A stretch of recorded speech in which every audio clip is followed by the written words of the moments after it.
Hello students, आप लोग कैसे हैं। मैं आप लोगों के लिए आज एक नई वीडियो लेकर आ रहा हूं जो कि बिल्कुल आपको नया लगेगा। ये कंडीशनल सेंटेंस है। कंडीशनल मीन्स होता है सार्थिक वाक्य। कंडीशनल जो होता है कंडीशन से बनता है, जैसे आपको पता होना चाहिए। कंडीशन मीन्स शर्त ही होता है। तो कंडीशनल सेंटेंस जो होता है सार्थिक होता है। इसमें शर्त प्रकट की जाती है। किसी भी कार्य करने के लिए आप लोगों ने बहुत से काम ऐसे किए हैं जहाँ पर शर्त प्रकट किया जाता है या सुना होगा। तो देखिए, कंडीशन जो होती है, कंडीशन पास्ट में होती है, प्रेजेंट में होती है, फ्यूचर, तीनों टेंस में भी कंडीशन प्रकट की जाती है। तो हमारा पहला कंडीशन होता है फ्यूचर का। फ्यूचर में हमें कंडीशन पहचान कैसे आएगा।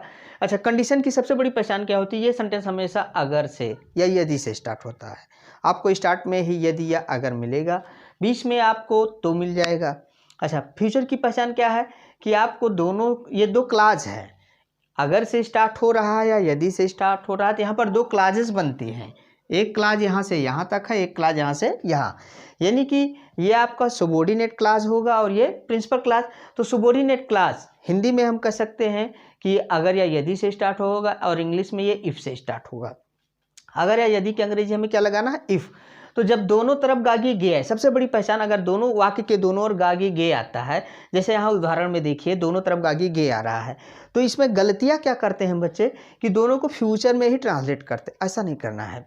आपको याद रखना है कि इफ वाला क्लाज, यानी कि जो यदि वाला क्लाज है, ये पूरा आपका प्रेजेंट इंडेफिनिट में जाएगा, और जो पीछे आएगा वो पूरा फ्यूचर इन डिफिनिट में जाएगा। यही पहचान है। गागी के दोनों तरफ आया, यदि वाला वाक्य आपको प्रेजेंट इंडेफिनिट करना, बाद वाला फ्यूचर इंडेफिनिट। ऐसा भी हो सकता है कि यदि वाला हमारा पीछे चला जाए और जो प्रिंसिपल हो वो पहले चला जाए, हमें तब भी ट्रांसलेट इसी तरह से करना है। इफ वाला क्लास प्रेजेंट इंडेफिनिट।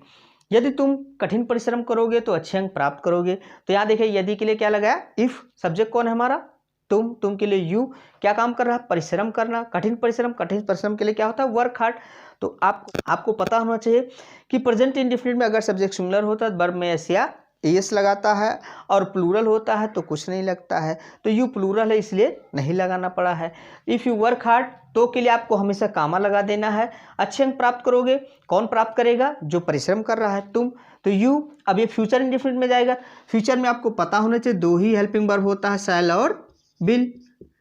तो आई और बी के साथ आपको शैल लगाना, बाकी सबके साथ बिल लगा देना है। तो यहाँ देखिए, यू के साथ क्या लगा, विल। अब फ्यूचर में हमेशा फर्स्ट फॉर्म आते हैं, you will get good marks.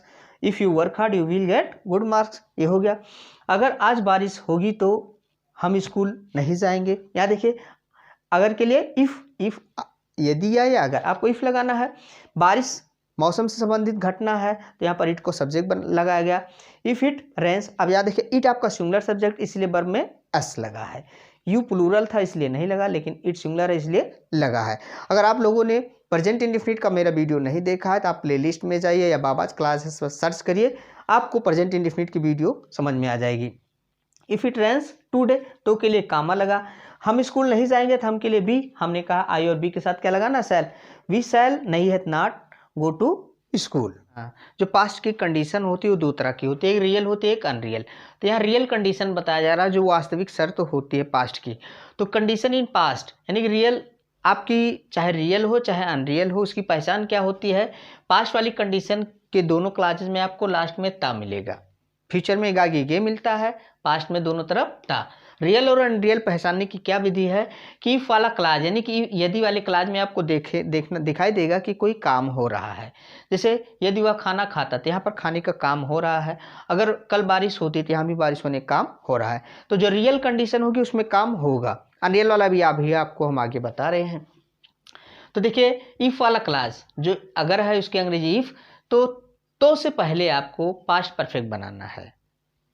Condition in past में पहला क्लास क्या होगा, पास्ट परफेक्ट। पास्ट परफेक्ट में करना क्या पड़ता है, आप हेल्पिंग वर्ब हैड लगाते हैं और वर्ब की थर्ड फॉर्म। तो के लिए आपको कामा लगाना है। जो बाद में हमारा क्लास आता है, जो भी सब्जेक्ट आएगा उसके बाद हमें वुड हैव लगा देना है, और जो काम हो रहा है उस वर्ब की थर्ड फॉर्म, यानी कि पास्ट परफेक्ट में भी थर्ड फॉर्म और पीछे भी आपको थर्ड, यानी कि इसमें दोनों तरफ आपको थर्ड फॉर्म ही लगा देना है। जैसे एग्जाम्पल में दिखाया गया है, यदि वह खाना खाता तो पैसे देता। अब यहाँ देखिए, दोनों पहचान कर लीजिए, दोनों तरफ ता आ रहा है, यानी कि आपका कंडीशन इन पास्ट है। अब यदि के लिए इफ लगाया गया, खाना कौन खाता, वह, तो ये सब्जेक्ट हो गया। हमें पास्ट परफेक्ट लगाना है तो हैड लगाया और वर्ब की थर्ड फॉर्म ईटेन खाना है फूड, तो ऑब्जेक्ट हो जाता है। If he had eaten food तो के लिए कामा, वह पैसे देता, पैसा कौन देता, जो खाया वही देता, तो फिर से हमने ही को सब्जेक्ट बना दिया। क्या लगाना सब्जेक्ट के बाद हमें, वुड हैव फिक्स है हमारा लग गया। अब हम देख रहे हैं क्या काम हो रहा है, देने का, देना का अंग्रेजी गिव, तो इसमें क्या कौन सी फॉर्म लगना, थर्ड फॉर्म, तो गिव का गिवन, पैसे हमारा ऑब्जेक्ट हो जाता है। अगर कल बारिश होती तो हम स्कूल से ना आते। अब देखिए अगर के लिए इफ बारिश मौसम संबंधित घटना, फिर से हमने इट को सब्जेक्ट बना दिया है। अब पास्ट परफेक्ट करना है, हैड लगा दिया, वर्ब की थर्ड फॉर्म रेंड, कल के लिए study, if it had rained study तो के लिए कामा, हम स्कूल से ना आते, बी लगा दिया। अब सब्जेक्ट के बाद क्या लगा दिया, वुड हैव, लेकिन नहीं आया तो वुड नॉट हैव हो जाता है। अब ना आते, आना का अंग्रेजी कम, कम का थर्ड फॉर्म कम, और कभी भी कम लगाते हैं तो उसके साथ फ्रॉम लगा देते हैं, चूंकि कहीं ना कहीं से आएंगे तो फ्रॉम स्कूल हो जाएगा। पास्ट की अनरियल कंडीशन जो होती है इसे फर्जी शर्त भी कह सकते हैं, ये पास्ट में ही आता है, तो इसकी भी पहचान है, अगर यदि से स्टार्ट होता दोनों तरफ ता आएगा। अंतर क्या है, इसमें कोई वर्क नहीं होता है। आपने रियल को देखा तो इसमें वर्क हो रहा है, लेकिन इसमें कोई वर्क नहीं होगा। जैसे एग्जाम्पल देख लीजिए, अगर राम अमीर होता, इसमें कोई काम नहीं हो रहा है। यदि तुम्हारी जगह मैं होता, इसमें भी कोई काम नहीं हो रहा है। आपको करना क्या है, सभी सब्जेक्ट के साथ, इफ के बाद तो सब्जेक्ट लगाना ही है, सभी सब्जेक्ट चाहे सिंगुलर हो चाहे प्लूरल, सबके साथ आपको वर लगा देना है। यही आपको बहुत स्ट्रेंज लग रहा होगा कि आपने यही पढ़ा है, सिंगुलर के साथ वार लगाएंगे, प्लूरल के साथ वर लगाएंगे, लेकिन ऐसा नहीं। कंडीशनल सेंटेंस में सभी सब्जेक्ट के साथ आपको वर लगा देना है। जो बाद में सब्जेक्ट आएगा वो हो सकता है पहले वाला ही सब्जेक्ट आ जाए, नाम होगा तो उसका प्रोनाउन आएगा, या जो भी सब्जेक्ट आपका आएगा उसके साथ आपको वुड लगा देना, और वुड के साथ हमेशा फर्स्ट फॉर्म। आपको याद रखने के लिए बहुत आसान है, मॉडल के साथ हमेशा वर्ब की फर्स्ट फॉर्म ही आती है।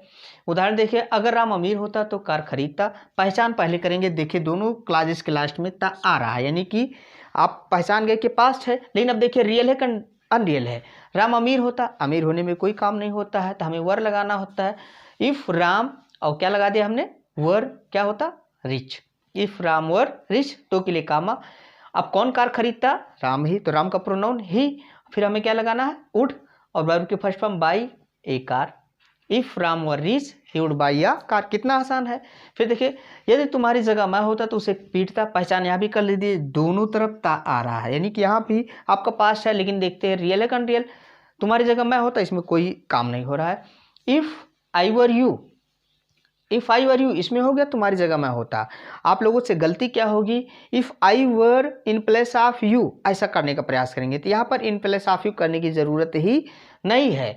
इफ आई आर यू, इसमें हो गया तुम्हारी जगह मैं होता, तो कार, तो उसे पीटता, कौन पीटता, मैं ही पीटता। फिर से आई को सब्जेक्ट लगाया गया, फिर क्या लगाना हमें, वुड, वर्ब की first form beat him. If I were you I would beat him. देखिए लास्ट में हम कंडीशन इन प्रेजेंट को बताना चाहते हैं कि प्रेजेंट की कंडीशन की कोई पहचान नहीं है। ऐसा नहीं, फ्यूचर में आपने गागी गे देखा, पास्ट में आपने ता देखा, लेकिन प्रेजेंट में ऐसा कुछ नहीं मिलने वाला है। इसमें आपको क्या है, सेंटेंस देखने से ही लग जाता है कि प्रेजेंट है। जैसे अगर आपको भूख लगी हो तो खाना खा लो, तो वर्तमान की बात लग रही नहीं लग रही है, तो जब जिस टेंस में आएगा उसी टेंस में इसको ट्रांसलेट करेंगे, यानी कि प्रेजेंट में ही रहेगा, लेकिन प्रेजेंट के जिस टेंस में रहेगा। अगर आपको भूख लगी हो, अगर के लिए क्या लगाना चाहिए, इफ़ आपको के लिए यू भूख लगी हो, यानी कि are hungry, if you are hungry तो के लिए क्या लगाना चाहिए, कॉमा। अब खाना खा लो, कौन खाएगा, यू ही खाएगा, हाँ, या फिर ऐसा नहीं, यू नहीं लगाएंगे। ये देखिए यहाँ पर आदेश दिया जा रहा है, तो ये आपका इंपरेटिव सेंटेंस हो जाएगा, eat food, if you are hungry eat food हो जाता है।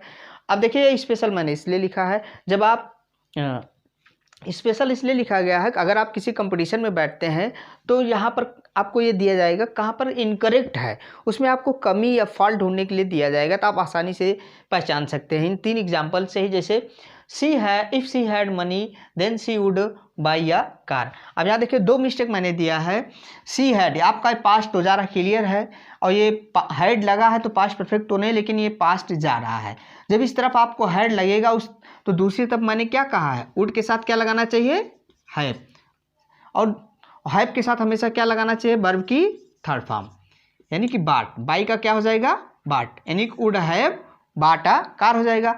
और एक बात आपने ध्यान ना दिया होगा कि देन कभी भी नहीं लगाएंगे, तो के लिए क्या लगाना चाहिए, कॉमा लगाना चाहिए। फिर देखिए if Ram will work hard he will pass.